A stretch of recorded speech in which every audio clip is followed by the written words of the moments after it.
Get out here, do all that shit on their own now. That's like, well, you are the label. The internet has eliminated all of that shit. The internet means you can be anywhere the fuck you want to be, bro. Yeah. And goddamn, the music gonna come out, period. You're not from Atlanta, bro. You're not from Seattle. You from the internet, bro. It's a phone. I can put it against my ear. Two, I find that people with iPhones, my children and others, it controls them. I agree.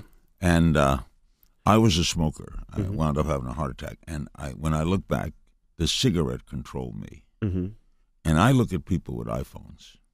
I go to dinner with some guys where they're not there with me. They're looking at their iPhones. Hey, every girl in the picture is locked into her phone. Oh, Lord. Every single one is dialed in. Welcome to parenting in 2015. They're all just completely transfixed by the technology. You got to do the trick. The trick is you make everybody put their iPhones in the middle of the table, and whoever reaches for their phone first has to pay for the whole bill. Oh, I don't need. Why do you need that kind of?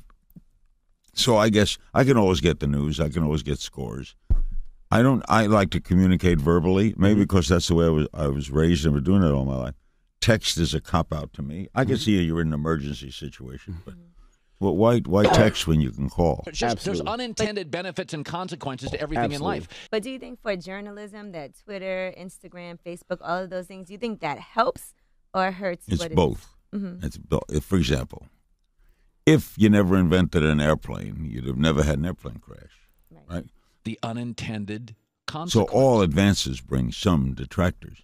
One of the problems when you have all this 500 television stations is instead of getting it right, you want to get it on quick. Right. So you have a lot of misinformation. So a lot of wrong things go out on Twitter. A lot of lies go out. A lot of misinformation. That's the bad. The unintended consequence. The good is you learn a lot in a lot of places. Do you pay attention to reviews on the album? Does that affect you? Do you read it like, oh, let me see what they said in USA Today? Or? Yeah, I think reviews have lost a lot of their importance now because of the internet. Like everyone is experiencing things at the same time. Like you can write a review like the guy from USA Today tomorrow. Y'all both can write the review at the same time. Before they used to give albums out. That's what happened. That's why the critic became important in the music space because they got the music first. They would get the music 2 months early, because the magazine had a long lead time. They get it, they sit with it, they review it, they send it out a month ahead of time. You're reading it, you're looking like, oh, this album's gonna be dope. You don't have the music. So you're reading reviews for a month. Right now, the music comes out like this. Right. People are writing a review in a day. First of all, you can't listen to an album and rate it in a day. It's just impossible. Oh, Magna Carta classic, 10 minutes after it comes out. Yeah, it's impossible to even get what the nuances, all the instrumentation, all the words, what is being said in the music, what is about. Like, it's impossible to do that in 24 hours. And when I see that, I'm like, oh, so this is all just bull. You know what I mean? It's like, okay, so I can't put any weight in it. It's good. You review the album, it's great. You like it, fantastic. You don't like it, that's good too. But it doesn't mean anything because, we can all stream it and listen to it and form our own opinions. That's right to me. Do you people feel like people consume music too fast because you create these amazing moments, but then the moment is fleeting? As soon as you put the album out, it's like people are on it for a few days. Then, okay, J. Cole came out, Wale comes out the next week. Wale's out, now Hove's out. You know what I mean? Yeah. Yeah, it's just, again, the time that we in, right? We have to figure out, it's up to the individual to figure out how to slow it down because, it's just going faster and faster. Everything is moving, quicker. Information is going quicker. It's, again, like you said, these great things are fleeting. They're going faster and faster. And it's up to the individual to slow it down and be like, okay, I'm living with this album.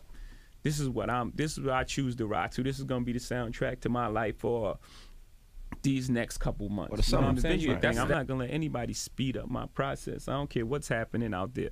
That's the great thing about having ultimate confidence in yourself is it doesn't matter what's happening. I don't care what's happening. I don't care what you're on or this person's on. This is what I like. My life is tailor-made for me. So. Don't you think social media makes the court of public opinion more deadly because the lies spread so fast? And it goes so fast. Look at the Bill Cosby situation. Yeah. They even used one of your old viral clips where Bill Cosby made the joke about Spanish Fly. Yeah. And now they're like, see, this shows he's guilty. Yeah, but we didn't know it then. Right. But you're right. If you make a mistake today, it's around the world. Mm-hmm. Absolutely.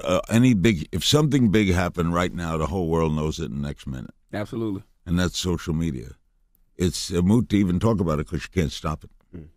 Every advance keeps going. I mean, that's the problem with terrorism. Someone somewhere in this world is working on a miniature bomb that he can get through an airport. Right? There's probably someone working on that. How you going to stop it? You can't. You can't. No way. The unintended consequence.